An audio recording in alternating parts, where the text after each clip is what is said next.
So today we got an update on DeAndre Ayton, and DeAndre Ayton can actually really affect what's going on with this Kyrie Irving situation. Let me explain. So if DeAndre Ayton does end up getting signed and traded to the Indiana Pacers, and let's say the Phoenix Suns bring back a player like Miles Turner, maybe that is a way that the Suns can work on a Kevin Durant trade by trading away Miles Turner along with some of their other guys like Cam Johnson, Mikal Bridges, future picks, and make a deal work, right? So if that happens, it seems like that's when a Kyrie Irving trade is going to commence. Either if the Suns can pull a trade off, if a team like the Raptors or the Heat or some other team comes out of nowhere and pulls off a trade for Kevin Durant, that seems to be when the Nets are going to shift their focus on making a trade for Kyrie Irving.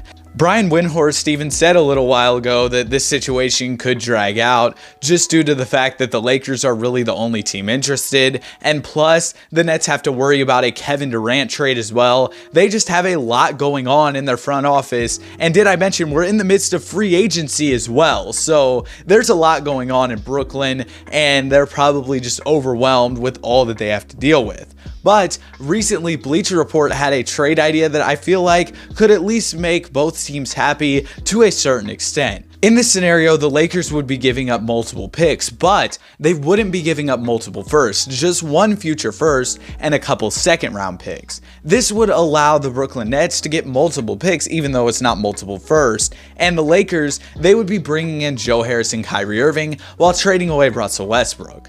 I like this scenario for the Los Angeles Lakers because you don't have to give up multiple first-round picks. And for the Brooklyn Nets, Russell Westbrook is on an expiring deal, you get some picks, and also you're sending out more salary than you're taking in, so you're going to save money in this upcoming season, which could be a good thing for the Brooklyn Nets as well. So I think that that could be a solid trade scenario for both the Brooklyn Nets and the Los Angeles Lakers. The Lakers would be able to bolster their shooting with Kyrie Irving and Joe Harris, and overall, I just think it could be a solid move. And I know that this situation has taken a long time to unfold, but I still think that ultimately the Los Angeles Lakers will be able to pull off a trade for Kyrie Irving. That's just my opinion on the situation. It seems like a lot of reports have indicated that, and I think that the Lakers and the Nets just kind of have to work out the logistics of this deal, and the Nets just have a lot going on within their front office right now, so it might just take a little while,